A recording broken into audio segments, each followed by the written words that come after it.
Récemment, je vous ai parlé de Transformers War for Cybertron sur DS, l'adaptation en 2 versions du mythique jeu sorti en 2010 et développé par le studio High Moon. Et vous avez été beaucoup en commentaire et sur mes réseaux sociaux à me parler de vos souvenirs nostalgiques de l'époque sur la console de Nintendo, notamment les jeux issus de la première trilogie de Michael Bay. Donc ce que je vous propose de commencer aujourd'hui, c'est un retour sur ces derniers. Et puisqu'il vaut mieux commencer par le début, commençons par l'opus adapté du premier long métrage, Transformers The Game sur DS. Et si vous avez vu le titre, vous savez déjà qu'on ne va parler aujourd'hui que de la version Autobots. Car oui, comme quasiment tous les jeux Transformers sur DS, ce titre est divisé en 2 versions. Une version Autobot et une version Decepticon. Et autant dans certains cas comme War for Cybertron, c'est possible d'aborder les 2 jeux en même temps, autant là, les versions de chaque camp ont suffisamment de différences en termes d'histoire pour mériter chacune leur vidéo dédiée.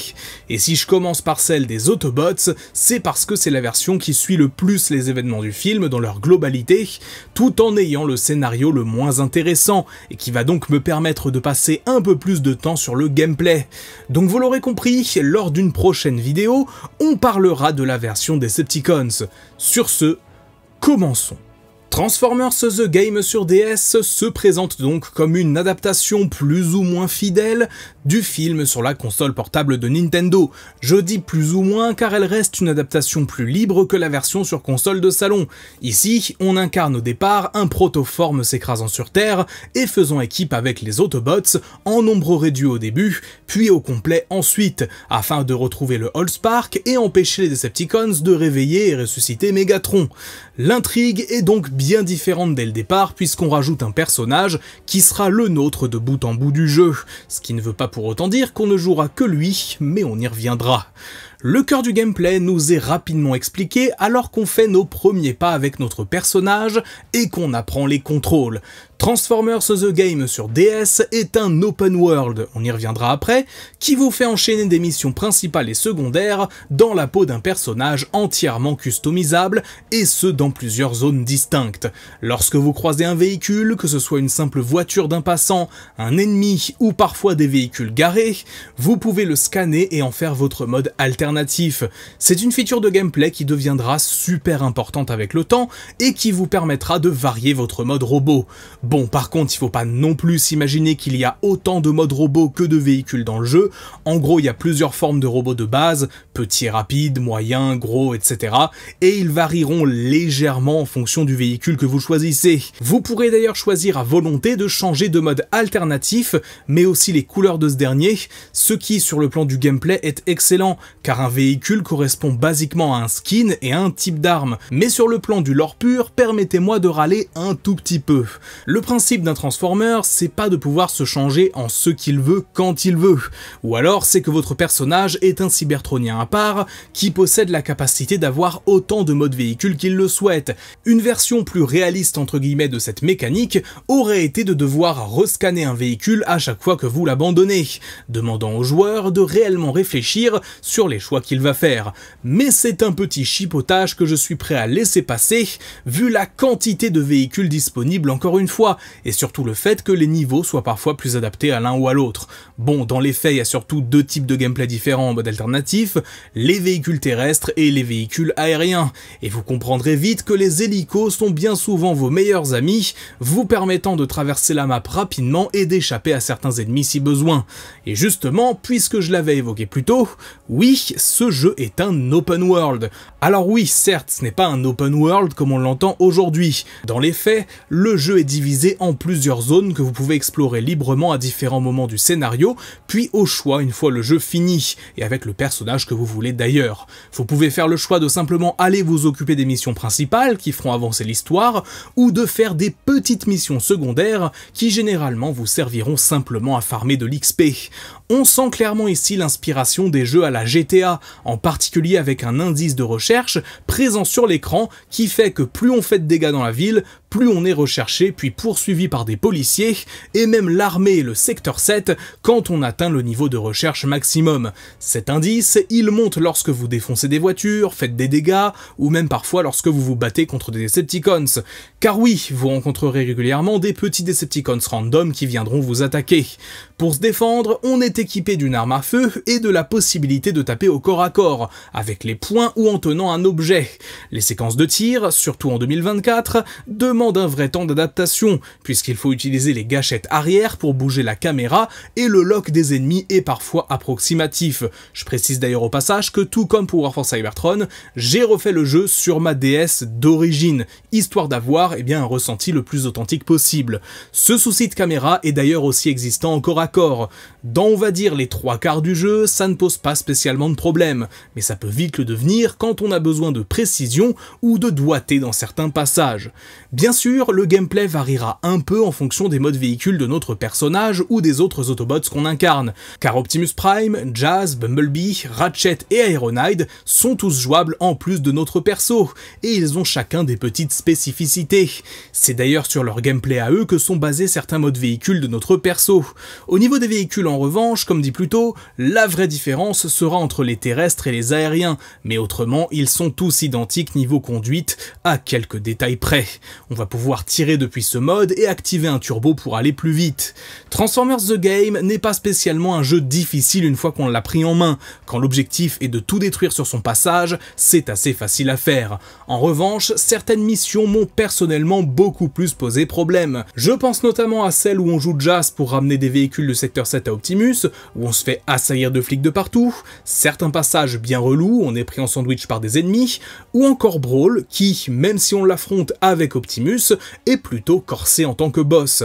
En bref, ne vous attendez clairement pas à rouler sur le jeu et attendez-vous même à peut-être rager sur quelques séquences si la caméra ou votre viseur vous trahissent alors que vous êtes ric-rac en termes d'énergie. Autre point un peu regrettable mais que beaucoup avaient déjà cité, c'est le fait que même si on joue la version Autobot du jeu, on est parfois encouragé à tout détruire sur notre passage. Typiquement, certaines missions secondaires vous demandent de casser des objets, des arbres et même dans l'histoire principale, on explose par dizaines des véhicules humains. Je sais que les Autobots et le gouvernement étaient pas super potes dans le premier film, mais pas à ce point-là quand même. Là, dans certaines séquences, on peut littéralement se faire gangbang par un Decepticon et des véhicules de secteur 7. Et c'est pour ça d'ailleurs que beaucoup considèrent la version Decepticon supérieure, pas seulement pour l'histoire, sur laquelle on reviendra une autre fois, mais aussi pour ce côté destruction et cette distance qui existe entre humains et cybertroniens. On n'interagit jamais avec des humains dans ce jeu, même quand on est chez les Autobots, tout se passe entre nous, et du coup, même si on doit défendre la Terre, dans les faits, on se bat surtout avant tout pour le Allspark. Et l'histoire justement, parlons-en, car oui, je sais que certains pourraient rigoler de pourquoi je veux parler du scénario d'un tel jeu, surtout qu'on parle d'un jeu du Bayverse, mais croyez-moi que si, c'est intéressant. Comme dit plus tôt, la version Autobots est celle qui, en gros, suit de plus près l'intrigue du long métrage. Même si elle diffère en plein de points, on a les mêmes étapes clés. L'arrivée d'Optimus, la capture de Bumblebee, le réveil de Megatron, etc. etc. Comme dit précédemment, ce qui est réellement surprenant compte tenu du fait qu'on joue les Autobots, c'est qu'on ne rencontre jamais d'humains. Enfin, en tout cas, on n'interagit jamais avec eux. Pas de Sam Witwicky, pas d'agent du gouvernement, et même si évidemment je ne demandais pas un niveau où on joue Sam en train de draguer Michaela, le manque cruel de connexion avec l'humanité quand on joue le camp des gentils est un vrai manque, surtout encore une fois quand on est dans cette open world. Le jeu ne met d'ailleurs pas spécialement en place de dynamique intéressante entre les personnages, on a vite fait Ironhide qui est peut-être celui qui ressort le plus en tant que vétéran un peu blasé, allant parfois jusqu'à la confrontation avec son chef dans des conversations, mais pour le reste, on est sur du basique. On est les gentils, on défend la Terre, et c'est tout. Bumblebee d'ailleurs parle là aussi comme toujours avec sa radio, et l'effet est rendu de façon un peu cheap et honnêtement pas terrible du tout. Heureusement qu'il n'a finalement pas tant de lignes de dialogue que ça. Un point appréciable et qui sera différent du jeu de Revenge of the Fallen, c'est que notre personnage qu'on nomme et qu'on personnalise est un simple ajout dans un scénario qui finalement aurait presque pu se passer sans lui. Je mets ça dans les points appréciables car ça évite d'enlever de l'importance aux Autobots comme Optimus ou même les 4 autres, qui ont chacun à un moment donné l'occasion de briller un peu aussi. Et d'ailleurs, on les joue tous dans des missions principales. Je rangerai d'ailleurs dans la même catégorie le sort réservé à notre bot qui, spoiler alerte, se sacrifie à la fin pour aider Prime à vaincre Megatron. Ça donne une forme de finalité héroïque et d'arc narratif à ce personnage qu'on crée nous-mêmes et qui n'est pourtant qu'une petite pièce dans l'histoire globale des Transformers. D'ailleurs, autre point scénaristique un peu surprenant, mais ce jeu semble prendre au pied de la lettre le concept d'Optimus et Megatron qui sont frères. Généralement, c'est un concept qui évoque leur amitié passée, le fait qu'ils aient été alliés avant le déclenchement du conflit, etc. etc. Mais non, ici c'est littéral. Megatron est le frère d'Optimus et il a d'ailleurs tué leur père qui n'est jamais nommé. Est-ce que c'est Alpha Trion, Sentinel Prime, Zeta Prime ou n'importe quel autre perso?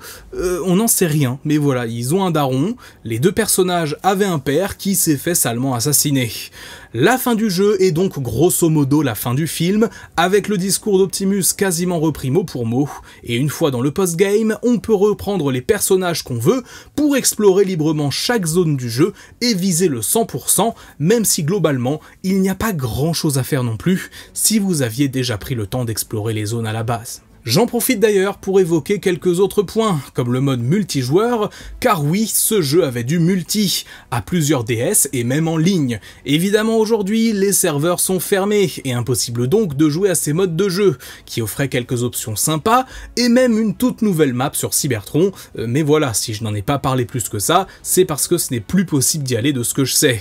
Par ailleurs, ça rend impossible aussi de compléter le jeu à 100%, car certains skins de personnages se débloquaient justement en jouant en ligne. De ce que je sais, la seule manière de les obtenir aujourd'hui est en trichant, soit en rentrant des codes sur un émulateur, soit en utilisant un Action Replay sur DS. Sur un autre thème, mention spéciale aussi au voice actor, le jeu est intégralement doublé en français, avec de plutôt bonnes voix d'ailleurs, et même si vous jouez en anglais, vous aurez droit à Peter Cullen en Optimus Prime et Frank Welker en Megatron, donc plutôt très sympa là aussi. Hello, brother. You are no longer a threat to me. I could easily kill you, but I want you to watch me turn this planet into a wasteland, the first of many, I assure you. Your lust for destruction will never end, will it, brother? Insolent fool.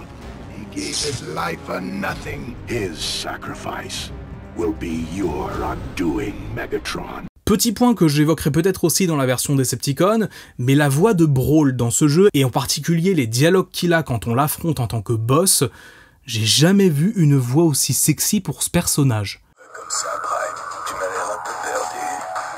Tu devrais peut-être faire demi-tour, non? Je vais m'occuper de Megatron. Je te laisse une astroseconde pour t'écarter de mon chemin. C'est plus de temps qu'il ne m'en faut pour t'écraser.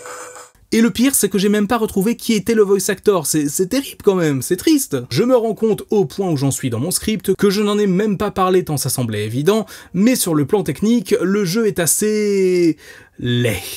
En fait, par plus d'un aspect, il est un peu dépassé par ses ambitions, car l'open world est parfois bien vide et affiche du brouillard qui rappellerait bien l'époque de la Nintendo 64. Les Transformers en eux-mêmes sont en revanche bien reconnaissables et plutôt pas trop mal modélisés.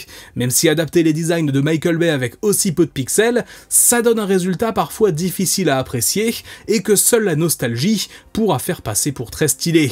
Malgré tout, un peu à l'image de tous les jeux Transformers sur DS, il y a un petit charme, je trouve, à ce côté low poly des Cybertroniens, avoir des designs aussi complexes adaptés sur une console au graphisme aussi simple, j'ai toujours trouvé que c'était un contraste surprenant et qui peut avoir son charme, si on est fan, évidemment. car objectivement c'est quand même plutôt moche. En revanche, sur le plan purement technique, assez peu de bugs à déplorer, en tout cas j'en ai pas eu, l'intelligence artificielle est un peu bateau, mais comme je l'ai dit, certains boss sont plutôt corsés et posent un minimum de challenge, quand d'autres sont juste passables et puis assez oubliables. Bref, Transformers The Game sur DS est un bon jeu, et il faut le dire, contrairement à la version sur console de salon qui s'est faite un peu défoncer par la presse et une partie des joueurs à l'époque, ces deux versions ont été bien reçues et ont fait un bien meilleur taf sur leur plateforme, en osant proposer un monde ouvert et des mécaniques inédites, un gameplay simple mais qui fonctionne et un scénario qui, pour la version Autobot, fait le minimum syndical pour nous garder investis.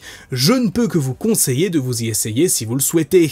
En revanche, comme je l'ai dit à plusieurs reprises, cette vidéo n'est que la première sur ce jeu DS adapté du film de 2007, et si je n'ai pas traité les deux versions en une vidéo, eh bien il y a une raison, c'est que si la version Autobot est bonne, la version Decepticon l'est encore plus, et est pratiquement un incontournable. Mais ça, j'aurai l'occasion d'y revenir dans quelques temps. Merci à tous d'avoir regardé cette vidéo analyse, j'espère qu'elle vous aura plu et que vous aurez appris des choses. Comme d'habitude, on n'oublie pas le petit like pour soutenir la chaîne, c'est peu mais ça aide beaucoup. Sur ce, c'est tout pour moi, c'était Magnus, on se dit à très vite, bye tout le monde. For now, the Decepticon legions are vanquished, and though we have sacrificed much, fate has yielded an unexpected reward. A new world to call home. We live among its people now, hiding in plain sight, until the day comes when we are needed again to fight the forces that feed on chaos.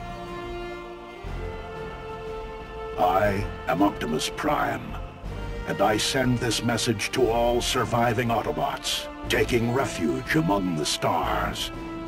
You are not alone. We are here. We are waiting.